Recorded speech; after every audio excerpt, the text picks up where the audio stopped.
Last part जो हमारे channel पे अपलोडेड है उसमें हमने देखा था जाओकी को एलियंस ने अर्थ पे फैंग का दुश्मन बना के भेज दिया है। अब क्या वो दोनों अपनी शादी और प्यार को बचा पाएंगे कि नहीं, ये देखने के लिए आगे बढ़ते हैं। सीन्स जाओकी पे शिफ्ट होते हैं। जो ऑफिस वापस आती है तो देखती है कि फैंग ने उसके लिए एक अलग बड़ी सी डेस्क बनवा दी है जिस पर हर तरह के स्नैक्स भी मौजूद हैं। ये देखकर वो बहुत खुश हो जाती है। वो जाओकी को अपने ऑफिस में बुलाता है जहाँ वो उसे बताता है कि कैसे उन्हें एक ऐसे इंसान की जरूरत है जिसे हार्मोन्स बॉडी से निकालने आते हों। तभी फैंग का असिस्टेंट इन्हें मिस्टर की के बारे में बताता है जो सालों से हार्मोन्स बॉडी से एक्सट्रैक्ट करने का काम कर रहे थे। ये सुनकर फैंग जाओकी के साथ मिस्टर की से मिलने उनके घर जाने का डिसाइड कर लेता है जहाँ जाओकी अपने पेट जाओबू को भी साथ लेकर जाती है। ये लोग मिस्टर की को इनकी मदद करने के लिए मना लेते हैं जिसके बाद मिस्टर की इन्हें अपनी हार्मोन एक्सट्रैक्शन वाली मशीन दिखाते हुए बताता है कि कैसे हार्मोन्स एक्सट्रैक्ट करना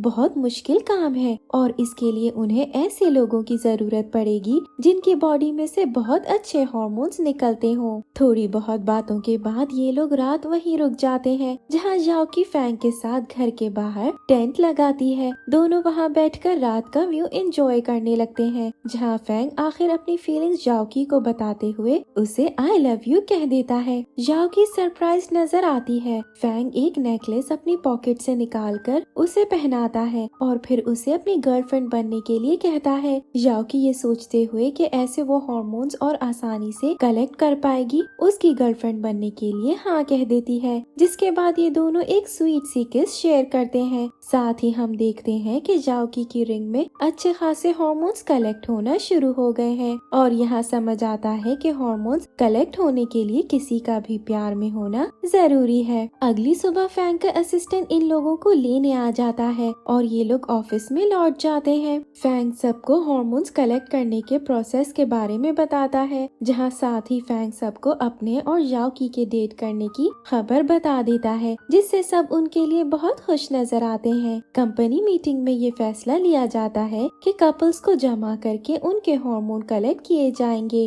और इसमें फैंग भी जाओकी के साथ पार्ट लेता है। लेकिन हार्मोन कलेक्ट करते वक्त आधे से ज्यादा हार्मोन्स जाओकी के रिंग में चले जाते हैं जिसकी वजह से मशीन पर सिर्फ जरा से हार्मोन्स कलेक्ट होते नजर आते हैं। रिजल्ट देखकर फैंग बहुत अपसेट हो जाता है जिस पर जाओकी उसे कंफर्ट करती है। यहाँ हमें ये भी दिखाया जाता है कि जाओकी के रिंग में हार्मोन्स की कलेक्शन पूरी हो चुकी है। जब जाओकी घर आकर जाओबू को ये बात बताती है तो जाओबू वापस प्लेनेट जाने की बात करने लगती है लेकिन जाओकी उसे मना करती है ये कहकर कि अभी फैंग हार्मोन्स की मदद से एक बड़ा एलिमेंट बनाने वाला है तो इन्हें उस एलिमेंट का इंतजार करना चाहिए। जाओबू भी उसकी बात मान लेती है जिसके बाद जाओकी ऑफिस में जाकर चुपके से अपनी रिंग के सारे हार्मोन्स मशीन में ट्रांसफर कर देती है। वापसी पर उसका एक्सीडेंट होने वाला होता है लेकिन शीई अपनी पावर से उसे बचा लेता है लेकिन यहाँ उसे जाओकी को उसकी असलियत का भी बताना पड़ जाता है और हमें पता चलता है कि शीई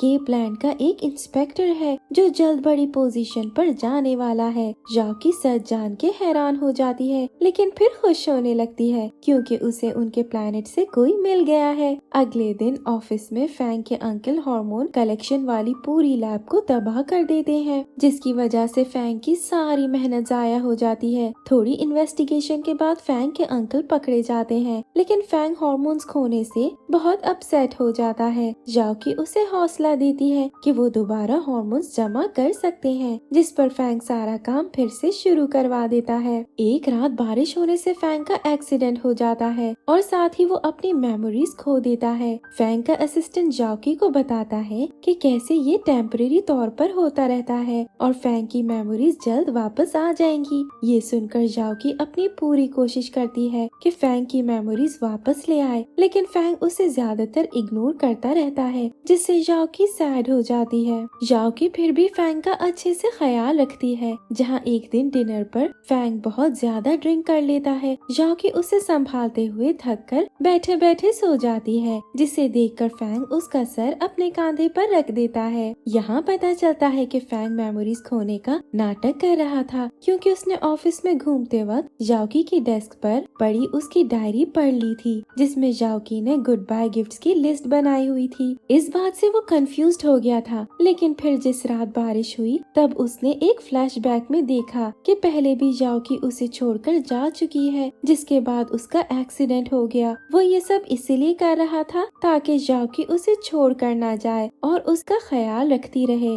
जाओकी फैंग को अपने साथ स्विमिंग कराने लाती है, जहाँ वो पानी में डूबने लगती है तो फैंग फौरन उसे बचाकर बाहर निकलता है। वो यहाँ ये भी कन्फेस कर देता है कि उसे सब कुछ याद है। ये सुनकर जाओकी अपनी आंखें खोल लेती है और फैंग पर गुस्सा हो जाती है। फैंग उससे माफी मांगने लगता है। वो जाओकी को गुड बाय लिस्ट के बारे में भी बताता है, जिस पर जाओकी उसे बहाना बनाते हुए कहती है कि वो उसने सिर्फ इंटरनेट पर ट्रेंड देखा था जो वो ट्राई करना चाहती थी। ये सुनकर फैंग खुश हो जाता है और दोबारा जाओकी से माफी मांगने लगता है। आखिर जाओकी उसे माफ कर देती है। आगे जाओकी को फैंग के पास्ट के बारे में भी पता चल जाता है कि कैसे एक रात उसके मॉम डैड की लड़ाई हो गई, जिस पर फैंग की मॉम उसे बारिश में लेकर घर छोड़कर चली गई, मगर रास्ते में उनका एक्सीडेंट हो गया जहां फैंग की मॉम की डेथ हो गई और इसी ट्रॉमा से फैंग को भूलने की बीमारी हो गई, जहां वो बारिश होते साथ ही सारी विमेन को भूल जाता है। सब जानने के बाद जाओकी फैसला करती है कि वो फैंग और उसके डैड के बीच के रिलेशंस ठीक करके रहेगी ताकि फैंग की बीमारी भी किसी तरह ठीक हो पाए। अगले दिन वो फैंग को एक मूवी थिएटर लाती है, जहां वो फैंग की मॉम की मेमोरीज मूवी स्क्रीन पर चलाती है। ये देखकर फैंग रोने लगता है। वीडियो खत्म होने के बाद जाओकी वहाँ फैंग के डैड को लाती है और आखिर फैंग उनसे पहली बार सही तरीके से बात करता है। यहाँ बहुत बड़ा राज खुल जाता है। फैंग के डैड बताते हैं कि बचपन में खेलते हुए फैंग का एक गाड़ी से एक्सीडेंट होने वाला था, लेकिन तभी फैंग की मॉम फैंग को धक्का देकर खुद कार के सामने आ गई, जिसकी वजह से उनकी डेथ हो गई। उसी वक्त बारिश भी हो गई और फैंग वहीं बेहोश हो गया। जब उसे होश आया तो उसे कुछ भी याद नहीं था, जिस वजह से डॉक्टर्स ने फैंग के डैड को सजेस्ट किया कि वो फैंग को कुछ भी याद ना दिलाएं, जिस पर फैंग के डैड ने उसकी मॉम के साथ लड़ाई वाली झूठी कहानी फैंग के दिमाग में डाल दी ताकि फैंग अपने आप को कभी इल्जाम न दे। ये सब सुनकर फैंग रोने लगता है और अपने डैड को गले लगा लेता है, जहां आखिर इनके बीच भी सब बेहतर हो जाता है। फैंग जाओकी का भी शुक्रिया अदा करता है, जिस पर जाओकी उससे वादा करती है कि वो हमेशा उसके साथ रहेगी। अगले दिन हार्मोन परफ्यूम भी तैयार हो जाता है, जो सक्सेसफुली लॉन्च कर दिया जाता है। फैंग की कंपनी को भी बहुत फायदा होता है और फैंग के डैड उसे परमानेंट तौर पर कंपनी का सीईओ बना देते हैं, जो डिसीजन फैंग की स्टेप मॉम को बिल्कुल पसंद नहीं आता। जाओकी हार्मोन एलिमेंट शी को ला कर देती है। शी खुश होते हुए उसे वापस केप टाउन चलने के लिए कहता है, लेकिन जाओकी उसे बताती है कि वो वापस नहीं जाना चाहती।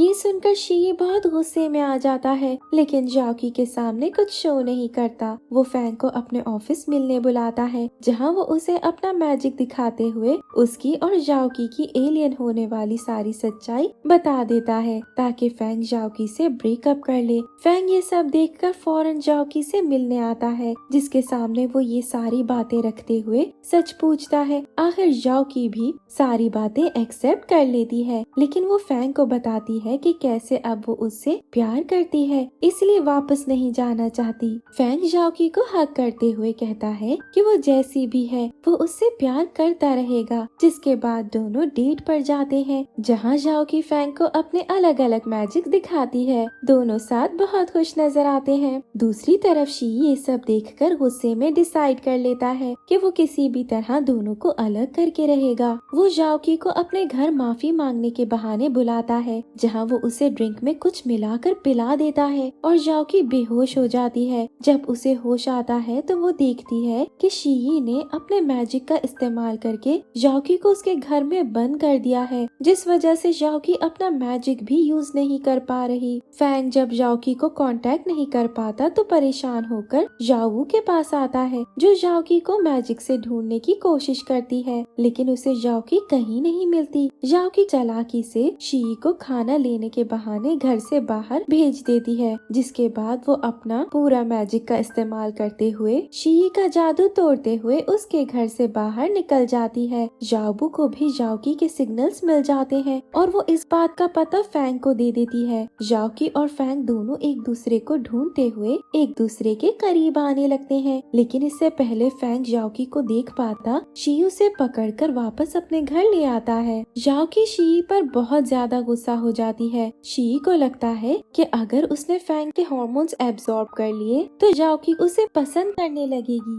वो फौरन जाओकी को दिया हुआ हार्मोन एलिमेंट खुद एब्जॉर्ब कर लेता है, लेकिन इससे उसकी तबीयत खराब हो जाती है। वो सब इग्नोर करते हुए जाओकी पर से मैजिक हटा देता है। जब जाओकी रूम से बाहर आती है तो देखती है कि शी में से फैंग के हार्मोन्स की स्मेल आ रही है, जिस पर वो शी को समझाने की कोशिश करती है कि कैसे वो सिर्फ फैंग से ही प्यार करती है। शी गुस्से में आकर जाओकी को बेहोश करते हुए उसकी मेमोरीज रीस्टार्ट कर देता है, लेकिन इस वजह से जाओकी बिल्कुल एक रोबोट की तरह एक्ट करने लगती है और वो शी को अपना बॉस बुलाने लगती है। शी जाओकी के बिहेवियर से थोड़ा सैड नजर आता है, लेकिन उसे जाओकी का उसके पास रहना अच्छा लगने लगता है। वो एक दिन जाओकी को अपने ऑफिस ले आता है, जहाँ फैंग भी जाओबू के साथ पहुँच जाता है। लेकिन जाओकी को देखकर जाओबू समझ जाती है कि शी ने उसकी मेमोरीज रीस्टार्ट कर दी है। इस बात से फैंग भी बहुत सैड हो जाता है और जाओबू के साथ वहाँ से चला जाता है। फैंग हार नहीं मानता और बहुत सोचने पर उसे समझ आ जाता है कि अब क्योंकि हार्मोन एलिमेंट शी ने इस्तेमाल कर लिया है तो उसका मिशन अभी भी पूरा नहीं हुआ है, जिस वजह से वो वापस नहीं जा सकता। फैंग अपने ऑफिस आकर बाकी सारे हार्मोन्स की बोतल तोड़ देता है, जिसकी वीडियो वो शी को भेज देता है। शी जब उससे मिलता है तो वो शी के सामने ये शर्त रखता है कि उसे जाओकी को उसके ऑफिस काम करने भेजना होगा, जिसके बाद ही वो हार्मोन कलेक्ट करके उसे दे पाएगा। शी को ना चाहते हुए भी उसकी बात माननी पड़ती है और वो जाओकी को उसके ऑफिस काम करने भेज देता है। यहाँ फैंग अपनी पूरी कोशिश करता है कि जाओकी को सब याद आ जाए, लेकिन जाओकी उसके साथ ठंडा बर्ताव रखती है, लेकिन उसके दिल पर फैंग की हरकतों का असर होने लगता है। शी भी जाओकी का बदलाव महसूस करके फैंग को मिलने एक फैक्ट्री में बुलाता है, जहाँ वो अपनी पावर से उसे मारने की कोशिश करता है, लेकिन तभी जाओकी बीच में आ जाती है, जिससे अटैक उस पर हो जाता है। फैंग जाओकी को पकड़ता है और दोनों साथ जमीन पर गिर जाते हैं। इस चक्कर में जाओकी की रिंग भी टूट जाती है, जिससे आखिर सारी मेमोरीज जाओकी के दिमाग में वापस आ जाती हैं। जाओकी उठकर शी को उससे दूर रहने का कह के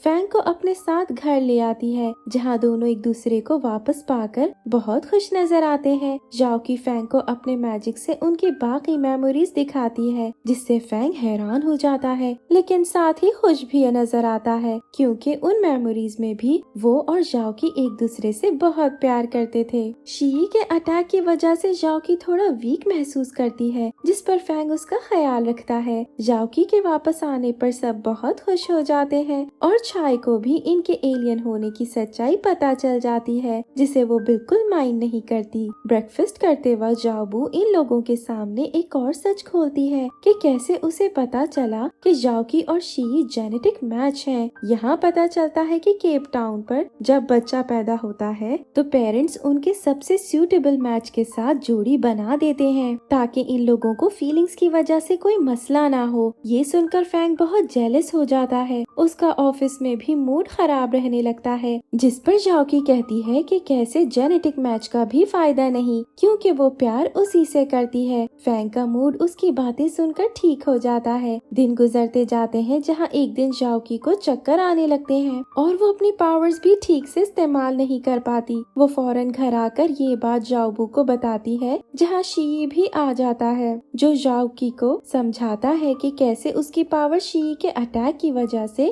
बहुत वीक हो गई है और अब उसे हर हाल में वापस जाना पड़ेगा, वरना वो ज्यादा दिन जिंदा नहीं रह पाएगी। ये सुनकर जाओकी गहरी सोच में पड़ जाती है, लेकिन वो ये बात फैंग से छुपाकर रखने का फैसला करती है। अगले दिन फैंग जाओकी को बहुत रोमांटिक सी डेट पर लेकर जाता है, लेकिन अचानक जाओकी बेहोश हो जाती है, जिसे फैंग फौरन घर ले आता है। जाओकी को जाओबू के पास छोड़कर फैंग शी के पास सच जानने आता है, जहाँ शी उसे सब बता देता है। फैंग शी से वादा करता है कि वो जाओकी को वापस जाने के लिए मना लेगा। यहाँ शी थोड़ा हैरान हो जाता है, लेकिन फिर फैंग का जाओकी के लिए प्यार देखकर वो उसे बताता है कि कैसे फैंग के हार्मोन्स शायद जाओकी को बचा पाए और वो अर्थ पर रह सके। ये सुनकर फैंग शी को शुक्रिया कहकर जाओकी के पास आता है और उसे भी ये बात बताता है जिससे जाओ की खुश हो जाती है। फैंग दिन रात बैठकर हॉर्मोन्स का एक पोशन तैयार करता है जो वो शी के पास लाता है। शी पोशन को खुद पीकर ट्राई करता है, जिसके बाद सीन कट हो जाता है। फैंग जाओकी के पास आकर उसे बताता है कि पोशन कामयाब हो गया है। वो जाओकी को उसके साथ एक ट्रिप पर जाने के लिए भी कहता है, जहां वो उसे प्रपोज कर देता है। जाओकी भी शादी के लिए यस कह देती है और ये लोग साथ इंटीमेट भी हो जाते हैं। यहाँ फैंग के फ्लैशबैक में दिखाया जाता है कि शी को पिलाया हुआ पोशन फेल हो गया था, यानी अब किसी भी हाल में जाओकी को वापस जाना पड़ेगा। जल्द स्पेसशिप भी आने वाली थी, जिसकी वजह से फैंग जाओकी को ये बात बिना बताए उसे कुछ दिनों तक खुश करना चाहता था। ऐसे जाओकी के प्लेनेट वापस जाने का दिन आ जाता है, जहाँ जाओकी सोते हुए नजर आती है और फैंग उसके पास आकर उसके फोरहेड पर किस करके रोते हुए उसे गुड बाय कहता है। फैंग थोड़ी देर के लिए रूम से बाहर जाता है, तभी वक्त रुक जाता है और फैंग को समझ आ जाता है कि स्पेसशिप जाओकी को ले गई है। इस बात पर वो जाओकी को याद करते हुए बहुत रोता है। जब जाओकी की स्पेसशिप में आँख खुलती है तो वो शी के साथ होती है, जिससे वो वापस जाने की बात करने लगती है, लेकिन शी उसे मैजिक बैरियर के जरिए वहीं बंद कर देता है। साथ ही वो उसे फैंग का दिया हुआ बॉक्स भी देता है, जिसमें से जाओकी फैंग का लिखा हुआ लेटर निकालकर पढ़ने लगती है। लेटर में फैंग ने उनकी सारी यादों के बारे में लिखा था, जिस वजह से जाओकी बहुत रोती है। शी उसे पहली बार इतनी जोर से रोता देख बहुत सैड महसूस करने लगता है और बहुत सोचने के बाद वो छुपकर मैजिक बैरियर हटा देता है। जाओकी को जब एहसास होता है कि बैरियर हट चुका है तो वो फौरन स्पेसशिप से भागती हुई एक छोटी स्पेसशिप में बैठकर वापस अर्थ की तरफ निकल जाती है और इस बार शी भी उसे जाने देता है। जाओकी को स्पेसशिप में एक बॉक्स मिलता है, जिसे खोलने पर उसे लेटर के साथ पोशन की बोतल मिलती है। लेटर पढ़ने पर उसे पता चलता है कि शी ने उन लोगों से झूठ बोला था, क्योंकि फैंग का बनाया हुआ पोशन काम कर गया था, लेकिन शी जाओकी को जाने देने के लिए तैयार नहीं था। मगर जब उसने उसे इतनी जोर से रोता देखा तो उसे बिल्कुल बर्दाश्त नहीं हुआ, जिस वजह से अब वो आखिर उसे छोड़ने के लिए तैयार है ताकि जाओकी खुश रह सके। जाओकी उसका मैसेज पढ़कर बहुत इमोशनल नजर आती है, लेकिन तभी उसकी स्पेसशिप बहुत बुरी तरह हिलने लगती है और सीन कट हो जाता है। कुछ वक्त बाद का सीन दिखाया जाता है, जहाँ शी केप टाउन का चीफ बन गया था और उसने जेनेटिक मैच वाला सिस्टम खत्म कर दिया था ताकि एलियंस को भी अपना प्यार ढूंढने का मौका मिल सके। फैंग एक मीटिंग में अपने न्यू परफ्यूम की बात करते हुए नजर आता है, जहाँ मीटिंग में मौजूद दूसरी कंपनी के लोग परफ्यूम स्मेल करके कहते हैं कि उनकी कंपनी में एक न्यू लड़की आई है जो इससे बेहतर परफ्यूम बना सकती है, क्योंकि वो स्मेल करके ही परफ्यूम्स पहचान लेती है। ये सुनकर फैंग फौरन